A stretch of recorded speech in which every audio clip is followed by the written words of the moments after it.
नमस्कार, मैं हूं राजीव। हाल में पीजीआईएम इंडिया म्यूचुअल फंड ने एक दिलचस्प सर्वेक्षण किया है रिटायरमेंट प्लानिंग के बारे में। और ये सर्वेक्षण एक तरीके से चेतावनी की घंटी है इस देश के ज़्यादातर नागरिकों के लिए, इस देश के ज़्यादातर हाउस होल्ड्स के लिए। वजह यह है कि इस सर्वेक्षण में ये बताया गया है कि ज़्यादातर लोग अपने रिटायरमेंट के लिए तैयार नहीं हैं, उनकी तैयारी की योजना भी बहुत कमज़ोर है और शायद वो भविष्य के लिए बहुत सचेत नहीं है, खास करके अपने रिटायरमेंट के दिनों के लिए। तो ऐसा क्यों है और इस सर्वेक्षण में क्या खास बातें निकल कर सामने आ रही हैं, इसके बारे में हम सीधे बात करेंगे आज पीजीआईएम इंडिया म्यूचुअल फंड के सीईओ अजित मेनन जी से। अजित मेनन जी हमारे साथ हैं, स्वागत है आपका। अजित जी, जिस तरीके से आपका ये सर्वेक्षण बताता है, मैं तो इसे सीधे सीधे चेतावनी की घंटी ही समझ रहा हूँ, क्योंकि देखिए कितना खतरनाक पहलू है। आपका ये सर्वे बता रहा है कि जो शहरी भारतीय हैं अब बचत और निवेश कम कर रहे हैं और अपनी आमदनी का लगभग 60% हिस्सा, 59% हिस्सा अपने मौजूदा खर्चों पर ही निपटा दे रहे हैं। ज़्यादातर भारतीयों के पास कोई रिटायरमेंट फंड नहीं है। तो ये जो एस्पेक्ट आप निकाल करके सामने लाए हैं, ये मुझे लगता है कि सिर्फ एक इन्वेस्टमेंट प्लानिंग के नज़रिए से नहीं, बल्कि इस देश की जो फाइनेंशियल हेल्थ है उसके नज़रिए से भी बहुत महत्वपूर्ण है।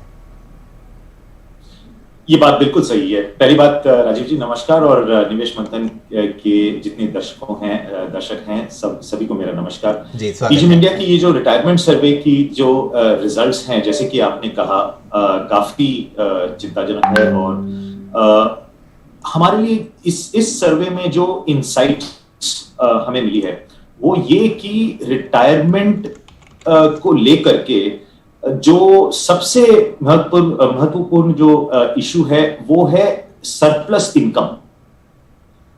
यानी कि एक शख्स अगर अपने रिटायरमेंट के लिए प्लान करना चाह रहा है तो वो प्लानिंग तभी शुरू होता है जब अपने इनकम की सरप्लस एक ऐसा मोड़ पे आ जाए या एक ऐसा लेवल पे पहुंचे कि वो बाकी सारे जो उनके इनिशियल जो गोल्स हैं, जैसे कि बच्चों की पढ़ाई या अपने स्पाउस की सिक्योरिटी हो, वो सब खत्म करने के बाद रिटायरमेंट सामने आ जाता है एज अ गोल। दूसरी बात ये है कि 90% लोगों में इन्फ्लेशन को लेकर के, महंगाई को लेकर के जो जानकारी होनी चाहिए वो नहीं है। वो अपने कैलकुलेशंस में इन्फ्लेशन को लेना भूल जाते हैं या नहीं लेते, और उसका इम्पैक्ट बहुत ही इम्पोर्टेंट है, महत्वपूर्ण है। अजीत जी, लोग इन्फ्लेशन को इस नज़रिए से तो देखते हैं कि हमारे बचपन में ये चीज़ इतने की मिलती थी, आज इतने की मिल रही है। ये अवेयरनेस बहुत सारे लोगों में पाया जाता है, लेकिन वो ये नहीं सोचते हैं कि आज जो हमारा बच्चा है, उसका बचपन अभी है, उसके लिए जो चीज़ इतने में मिल रही है, जब वो बड़ा होगा तब ये चीज़ कितने में मिलेगी। आज जो खर्चा है वो 10 साल में डबल होगा। तो एक जो नया शख्स है, जो या यंगस्टर है जो आज नौकरी कर रहा है, 30 साल का है, और वो अपने दिमाग में ये सोच रहा है कि वो अपने 60 साल में वो रिटायर हो जाए, 30 साल है उनको काम करने के लिए। आज अगर 50,000 रुपए की समझो कि उनकी एक्सपेंसेस है पर मंथ फॉर इंस्टेंस, यानी कि साल भर में 6 लाख रुपए की खर्चे हो रहे हैं, तो ये 6 लाख 10 साल में डबल हुए 72 का रूल यूज करके, तो वो हो गया 12। 20 साल में 12 का हुआ 24, और फिर 30 साल जब वो रिटायर होने होते हैं तो हो गया 48 लैक्स। तो आप देखिए कि जो एक्सपोनेंशियल जो ये एक्सपेंसेस ग्रोथ है वो दिमाग में पकड़ नहीं आता कि ये इतना हो सकता है। और बहुत सारे लोगों के मन में ये रहता है कि नहीं, हमारे पास कुछ ज़्यादा पैसा आ जाएगा, थोड़ा पैसा इकट्ठा हो जाएगा तब कहीं लगाएंगे। उसके बदले यदि आप 500 रुपये भी बचा पा रहे हैं महीने में, तो उसको लगाना शुरू कर दीजिए। ये आदत डालना ये ज़्यादा ज़रूरी है।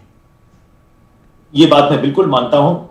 सेविंग्स और इन्वेस्टमेंट आदत की बात है, और अगर आप में वो आदत अगर आप डाल सको कि जो भी आपकी आमदनी हो उसमें से पहले आप कुछ सेविंग्स करें और इन्वेस्ट करें, उसके बाद आप खर्चे पे ध्यान दें, आई थिंक उस तरीके से लोगों को क्या है, अपने लॉन्ग टर्म गोल्स, भले वो अपने इन्फ्लेशन को कैलकुलेट नहीं कर पाए, वो कुछ जो चीजें बहुत साल आगे आने वाली है जिसका हमें आज कुछ भी नहीं मालूम, तो इस चीज के लिए जैसे आपने कहा वो आदत अगर डाले तो लोगों को बहुत इसमें जो है कन्वीनियंस होगी और वो अपने गोल्स तक पहुंच सकते हैं।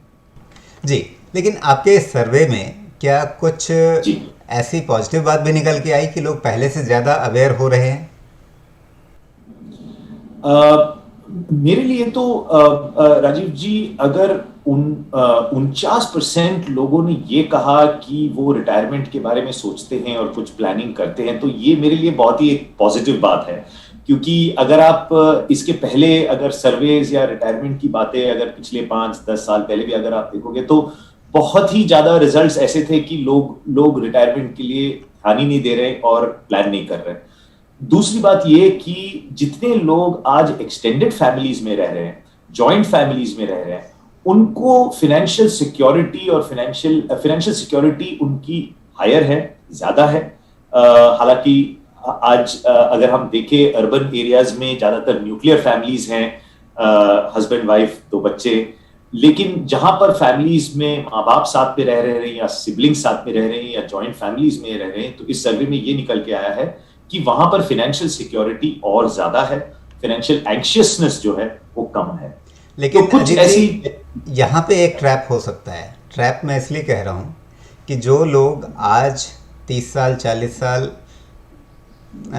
कुछ 45 साल के एज ब्रैकेट में हैं, आज वो अगर रह रहे हैं एक जॉइंट फैमिली में, संयुक्त परिवार में, जब वो रिटायरमेंट की एज पर पहुँचेंगे तब तक शायद उनके परिवार का ढांचा भी बदल जाएगा और न्यूक्लियर फैमिली की ओर वो बढ़ जाएंगे। तो फिर उस समय जब वो रिटायर होंगे, उस समय उन्हें एक रिटायरमेंट कॉर्पस की ज़रूरत, एक रिटायरमेंट निधि की ज़रूरत ज़्यादा होगी।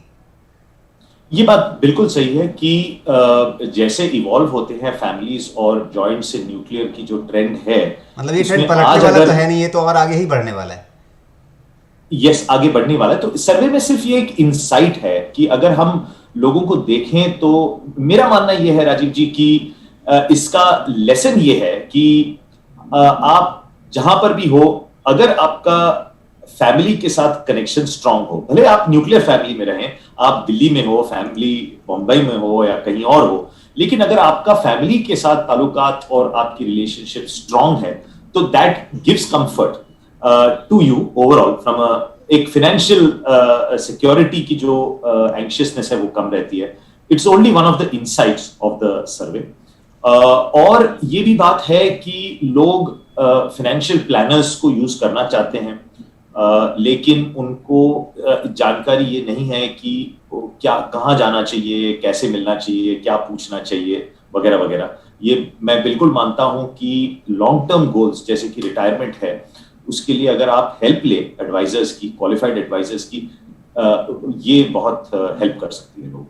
जी, जैसे आपको ये पता होता है कि आपके आसपास एक अच्छा डॉक्टर कौन है, आपको 2-4 अच्छे डॉक्टरों का पता होता है, वैसे ही आपको अपने आसपास 2-4 अच्छे फाइनेंशियल प्लानर्स का पता होना चाहिए। अब रही बात कि रिटायरमेंट प्लानिंग करने की ज़रूरत तो है, लेकिन सही तरीके से कैसे की जाए? अजीत जी, मैं एक ये बात कहना चाहूंगा कि किसी भी अडल्ट को 2 बहुत ही फंडामेंटल चीजें जो मालूम होनी चाहिए, वो है हेल्थ और वेल्थ। अपने स्वास्थ्य के बारे में, अपने धन के बारे में होना चाहिए, लेकिन ये अपने विद्यार्थियों को और अपने स्कूलों में सिखाया नहीं जाता। तो हम जैसे एडल्ट्स बनते हैं तो हम ढूंढते फिरते हैं कि कौन सा डाइट प्लान वर्क होगा या कौन सा इन्वेस्टमेंट प्लान वर्क होगा। तो इस चीज को समझाने के लिए, जैसे कि निवेश मंथन के जितने अच्छे आर्टिकल्स मैं पढ़ता हूं, कभी कभी आप एक्सपर्ट्स को ले आते हैं, कुछ थंब रूल्स अगर ध्यान में रखें इन्वेस्टर्स को, उससे हेल्प मिलेगी। हमारा ये मानना है कि आप जब भी रिटायर होना चाहे, आपका जो टारगेट डेट होगा, उस डेट में अगर आपको ये पता होगा कि मेरा जो एक्सपेंसेस होगा, घरेलू जो एक्सपेंसेस होगा, ये एक्स होगा, तो उसका 30 टाइम्स का कॉर्पस या पूंजी जमा करने के लिए आप आज से शुरुआत करें। ये एक्सपेंस महीने का या साल का?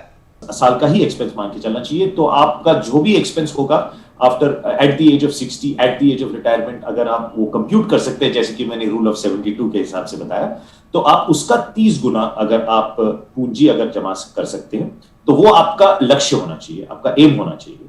उसके लिए जैसे कि आपने पहले कहा, आप एक आदत अगर डालें कि आज अपनी आमदनी से कुछ पैसे जोड़े और उस पैसों को आप जहां पर भी इन्वेस्ट करें, जैसे कि म्यूचुअल फंड्स में, एसेट एलोकेशन, हाइब्रिड प्रोडक्ट्स में इन्वेस्ट करके हर साल आप उसको 5 या 10% से अगर आप बढ़ाता जाए तो आपको वो गोल और इजीली मीट कर पाएंगे आप।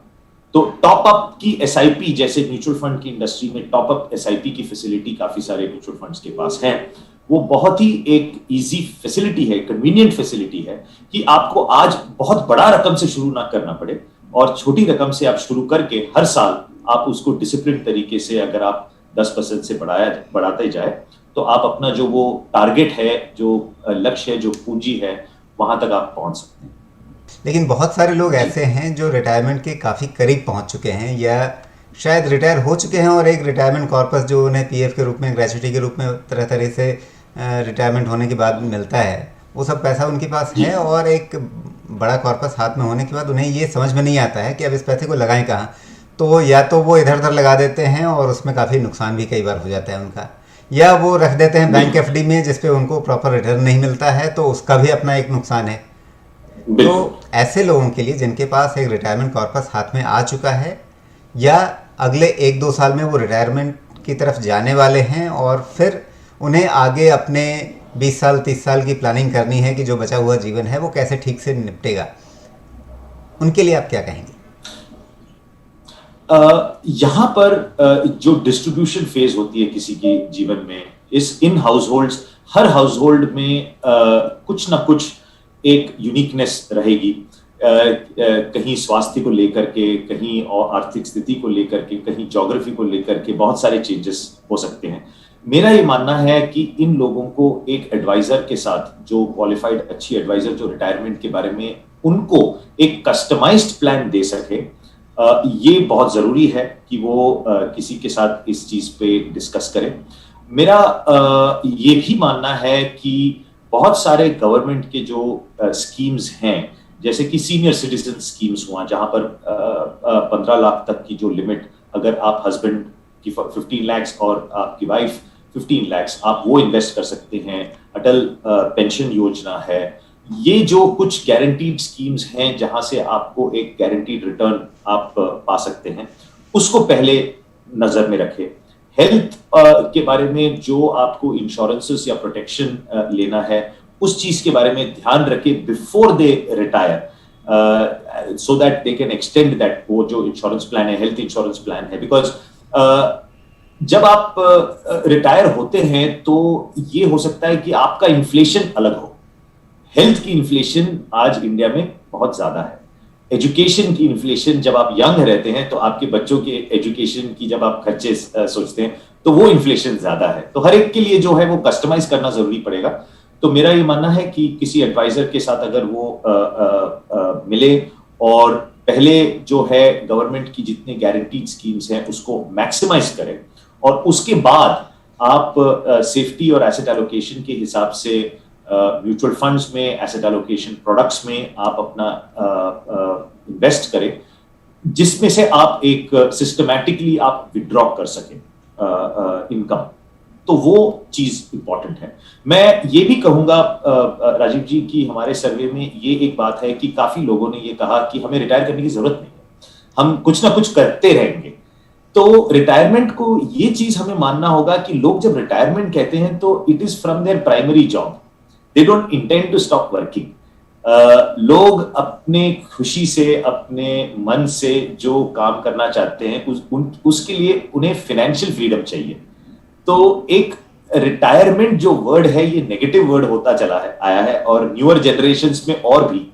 तो मैं ये मानता हूं कि लोगों को उसको इस तरीके से अप्रोच करना चाहिए कि मैं फाइनेंशियल फ्रीडम प्लान कर रहा हूं मेरा, ना कि रिटायरमेंट।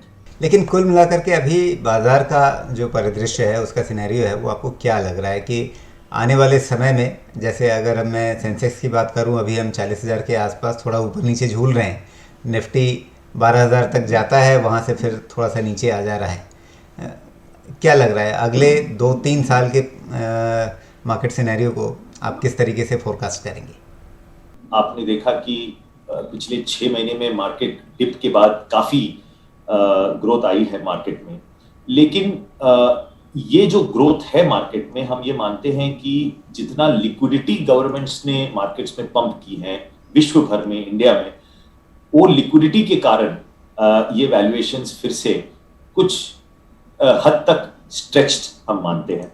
हाँ, अनलॉकिंग के वजह से काफी सारे जो सेक्टर्स अगर आप देखेंगे, ऑटो हो या सीमेंट हो या आप बिजली की यूटिलिटीज अगर आप देखें, तो प्री कोविड लेवल्स के आसपास पहुंचने लगे हैं। लेकिन वैल्यूएशंस अब भी हमारे फंड मैनेजर्स के हिसाब से कुछ हद तक स्ट्रेच्ड हैं। तो हमें फोकस ये करना पड़ेगा कि ग्रोथ कहां पर रहेगी, कौन से सेक्टर्स पे रहेगी, और एक अनइवन सा ग्रोथ रहेगा अगले 3 या 4 साल के लिए। तो इस दौरान फंड मैनेजर्स को स्टॉक सिलेक्शन पे बहुत ध्यान देना होगा कि कौन से स्टॉक्स में आप इन्वेस्टेड हो, क्योंकि हर सेक्टर और हर कंपनी में जो सिचुएशन है वो अलग होती जा रही है। कौन से सेक्टर्स हैं जहां पर आप ज़्यादा ध्यान दे रहे हैं, किन सेक्टर से आप बच रहे हैं या निकल रहे हैं बाहर? इन्वेस्टमेंट थीम्स आपकी कौन सी है जहां पर आप ज़्यादा फोकस कर रहे हैं?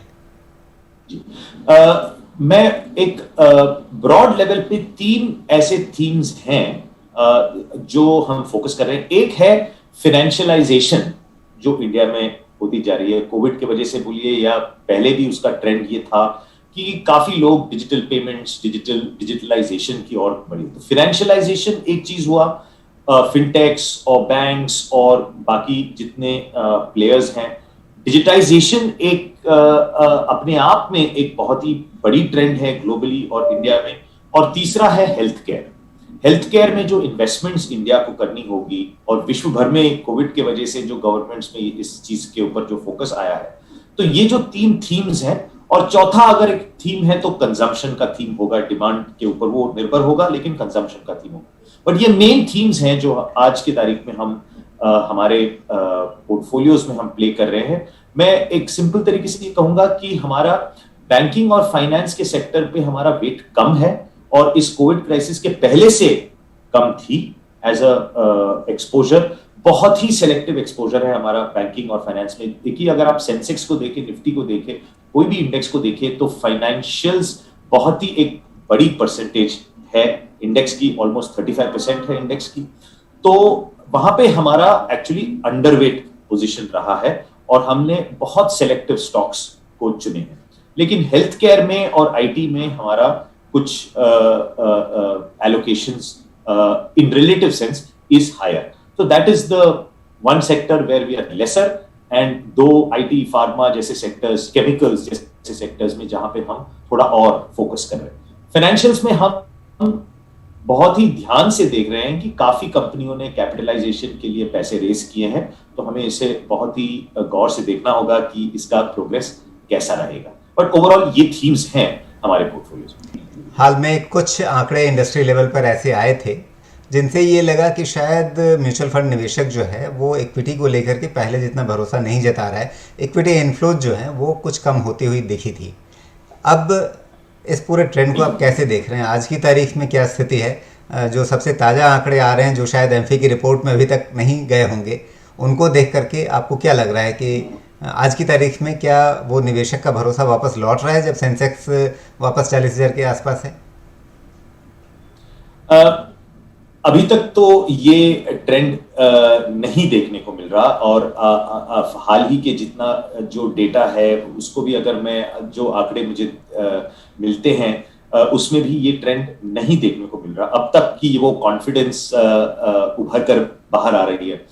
मेरे ख्याल से जो लोगों में एक एंग्शियसनेस है कि कुछ फॉरेन कंट्रीज में जो अब्रॉड हमें न्यूज मिलती है कि इन्फेक्शन रेट्स फिर से बढ़ रही है, तो उसको लेकर के जो एंग्शियसनेस है, यूएस के इलेक्शन को लेकर के जो एंग्शियसनेस है, और अपने जॉब, अपने आर्थिक स्थिति, अपनी सैलरी, उसके ऊपर जो इम्पैक्ट है, एक्सपेंसेस का जो इम्पैक्ट है, ये सब अगर फैक्टर्स को अगर हम ले तो कॉन्फिडेंस आना अभी बाकी है। मेरा ये मानना है कि इस साल कंपनीज की अर्निंग्स जो है अगर सबड्यूड रहेगी, अगले साल जो अर्निंग्स रहेगी वो एक लोअर बेस पे अच्छी लगने लगेगी, और जो लिक्विडिटी विश्व भर में है धीरे धीरे से वो मार्केट्स पे तो है ही, और लोगों का कॉन्फिडेंस वापस इक्विटीज के तौर आने के लिए थोड़ा और वक्त लगेगा। मैं ये भी मानता हूं कि कुछ रिडेम्पशंस जो देखने को मिले, जो लोग पैसे निकाले मार्केट से, वो इसलिए भी है कि जब भी कभी परफॉर्मेंस बहुत अच्छी रहती है और हमने देखा कि 6 महीनों में मार्केट वापस उसी ओल्ड लेवल्स तक वापस आई है, तो जिन लोगों ने इन्वेस्ट किया पिछले 5-6 महीनों में, उन्होंने प्रॉफिट बुकिंग भी की है और वो साइडलाइंस पे वेट करना चाहते हैं कि अगर 10 या 15% की करेक्शंस आए, अगर ये इन्फेक्शंस की वजह से कुछ और रिस्क बढ़े, तो शायद वो फिर से री एंटर करेंगे मार्केट्स में, लेकिन वो शायद 2 या 3 महीने आगे। जी, अजीत जी, आपने इस बातचीत के लिए समय निकाला, आपका बहुत बहुत धन्यवाद। Thank you Rajiv, thank you.